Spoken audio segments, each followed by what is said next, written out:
Pourtant, c'est cela qu'il fallait faire, sans oublier le reste. Vous êtes des guides aveugles. Vous filtrez l'eau pour enlever un moustique, mais vous avalez un chameau.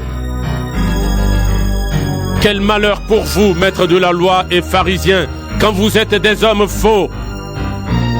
Vous nettoyez l'extérieur du verre et du plat, mais dedans, ils sont pleins de ce que vous avez volé et arraché aux gens.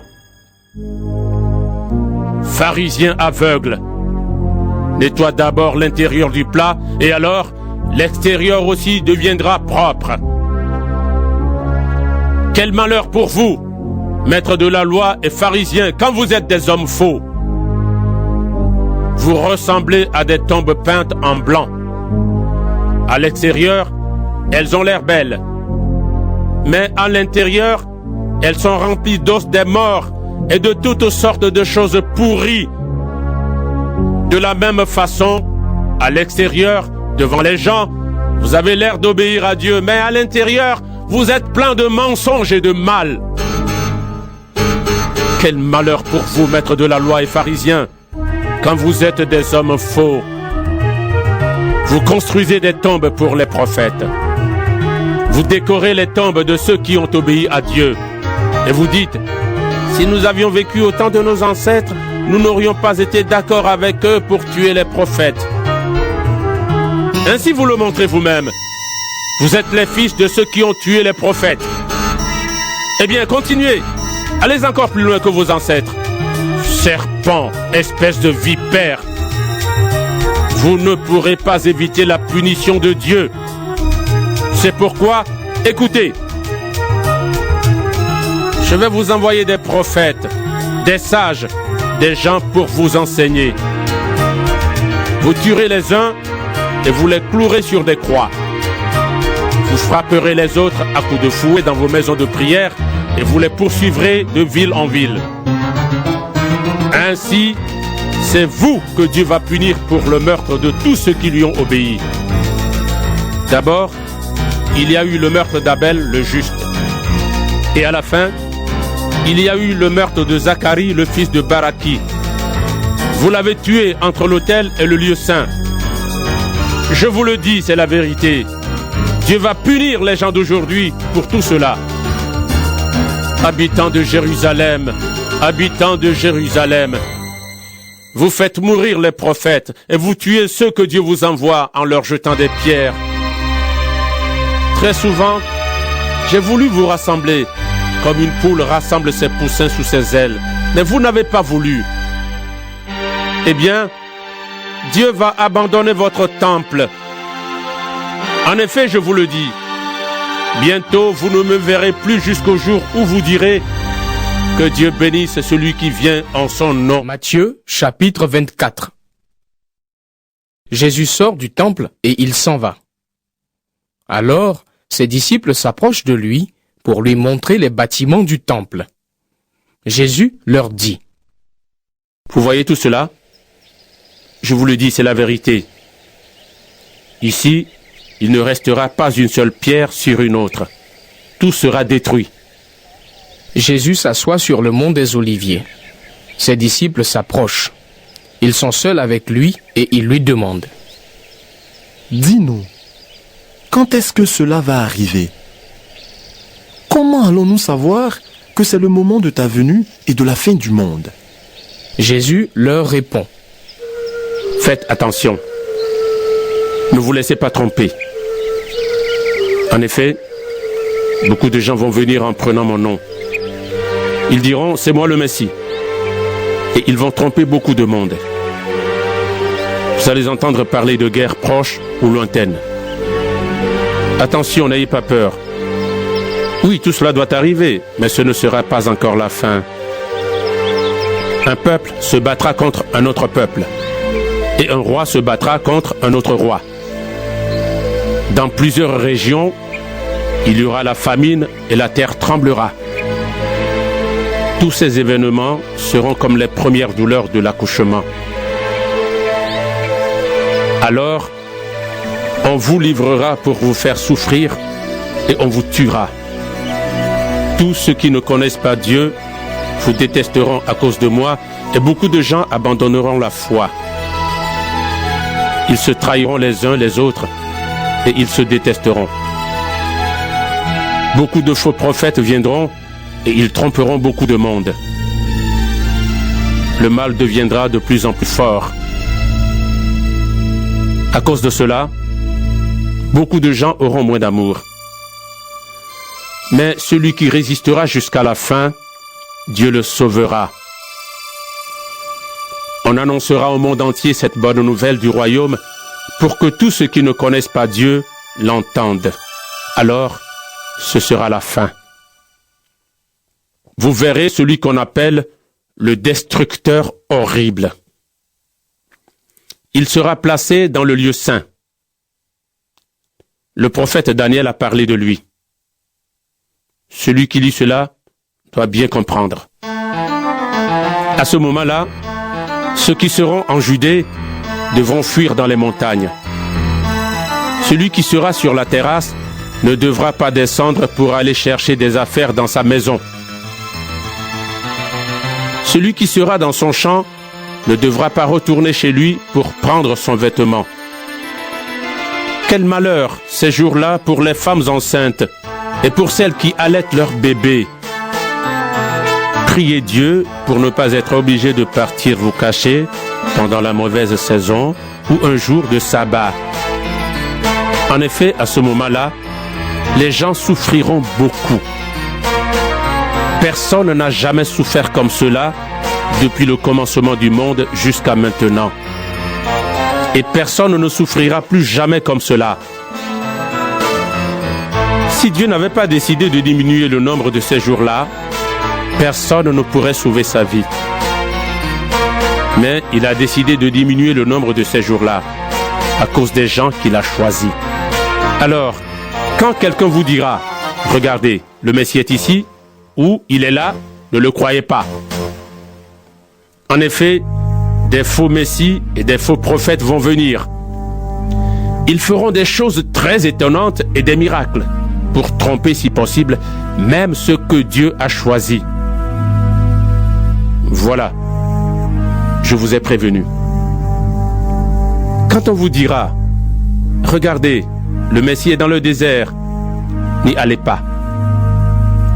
Quand on vous dira « Regardez, il se cache ici », ne le croyez pas.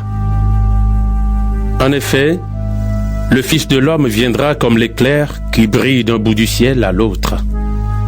Là où il y aura le cadavre, les charognards se rassembleront. Ces jours-là, les gens souffriront beaucoup et tout de suite après, le soleil ne brillera plus, la lune ne donnera plus de lumière. Les étoiles tomberont du ciel et les puissances du ciel trembleront. Alors, dans le ciel, on verra le signe du Fils de l'homme, et tous les peuples de la terre crieront et pleureront. Ils verront le Fils de l'homme arriver sur les nuages du ciel avec toute sa puissance et toute sa gloire. La grande trompette sonnera, et le Fils de l'homme enverra ses anges, et ils rassembleront ceux qu'il a choisis des quatre coins de la terre, d'un bout du monde à l'autre. Comprenez bien la comparaison avec le figuier. Quand les branches deviennent tendres, quand ses feuilles poussent, vous le savez, la nouvelle saison est bientôt là. De la même façon, quand vous verrez tout cela, vous devez le savoir. Le Fils de l'homme sera bientôt là. Il est à votre porte. Je vous le dis, c'est la vérité. Quand cela arrivera, les gens d'aujourd'hui ne seront pas tous morts. Le ciel et la terre disparaîtront. Mes paroles ne disparaîtront jamais. Mais le jour et l'heure où ces choses arriveront, personne ne les connaît. Ni les anges près de Dieu, ni le Fils. Le Père est seul à les connaître. Quand le Fils de l'homme viendra, il se passera la même chose qu'au temps de Noé. À ce moment-là, avant la grande inondation, les gens mangeaient, buvaient, Ils se mariaient ou donnaient leur fille à mariage. Puis Noé est entré dans le bateau. Les gens n'ont rien compris jusqu'au moment où la grande inondation est venue et les a tous emportés. Quand le Fils de l'homme viendra, ce sera la même chose. Alors 2 hommes seront dans leur champ. On prendra l'un et on laissera l'autre. 2 femmes travailleront à écraser du grain. On prendra l'une et on laissera l'autre. Restez donc éveillés. Vous ne savez pas quel jour votre Seigneur viendra. Comprenez ceci. Le maître de maison ne sait pas à quelle heure de la nuit le voleur va venir. Sinon, il resterait éveillé et il ne laisserait pas le voleur entrer chez lui. C'est pourquoi vous aussi, soyez prêts. En effet, le Fils de l'homme viendra, mais vous ne savez pas à quel moment. Le serviteur fidèle et intelligent, qui est-ce? C'est celui auquel le maître a dit « Je te confie ce travail. Donne à manger aux autres serviteurs quand il le faut. » Il est heureux ce serviteur si son maître arrive et le trouve en train de faire ce travail. Je vous le dis, c'est la vérité. Le maître lui confiera toutes ses richesses. Mais supposons ceci. Le serviteur est mauvais. Il se dit « Mon maître ne revient pas vite. » Et il se met à frapper ses camarades de travail. Il mange et il boit avec les ivrognes.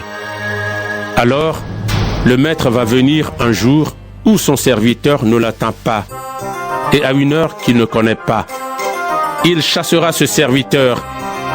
Il le punira comme Dieu punit les hommes faux et le serviteur pleurera et grincera des dents. Matthieu, chapitre 25. Alors le royaume des cieux ressemblera à ceci. 10 jeunes filles prennent leurs lampes et elles sortent pour aller à la rencontre du marié. 5 d'entre elles sont imprudentes et 5 d'entre elles sont sages. Les jeunes filles imprudentes prennent leurs lampes, mais elles n'emportent pas de réserve d'huile. Les jeunes filles sages prennent leurs lampes et elles emportent de l'huile dans des récipients. Le marié ne vient pas tout de suite. Toutes les jeunes filles ont sommeil et elles s'endorment. Au milieu de la nuit, on entend un cri. « Voici le marié, sortez pour aller à sa rencontre !» Alors toutes les jeunes filles se réveillent et elles préparent leurs lampes. Les imprudentes disent aux sages « Nos lampes s'éteignent, donnez-nous un peu de votre huile. » Mais les sages leur répondent « Non, il n'y en a pas assez pour nous et pour vous. Allez plutôt chez les commerçants et achetez de l'huile pour vous. » Les imprudentes vont donc acheter de l'huile, mais pendant ce temps, le marié arrive. Les jeunes filles qui sont prêtes entrent avec lui dans la salle du mariage et on ferme la porte. Plus tard, les autres jeunes filles arrivent et elles disent « Seigneur, Seigneur, ouvre-nous la porte !»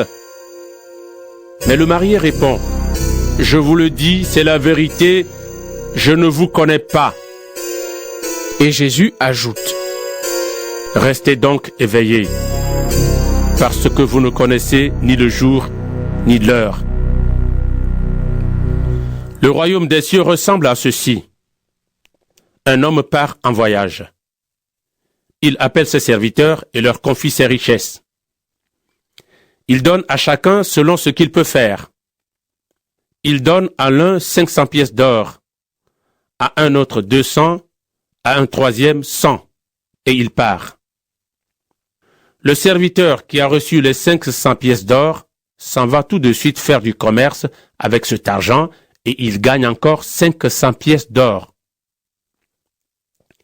Celui qui a reçu les 200 pièces d'or fait la même chose et il gagne encore 200 pièces d'or. Mais celui qui a reçu les 100 pièces d'or s'en va faire un trou dans la terre et il cache l'argent de son maître.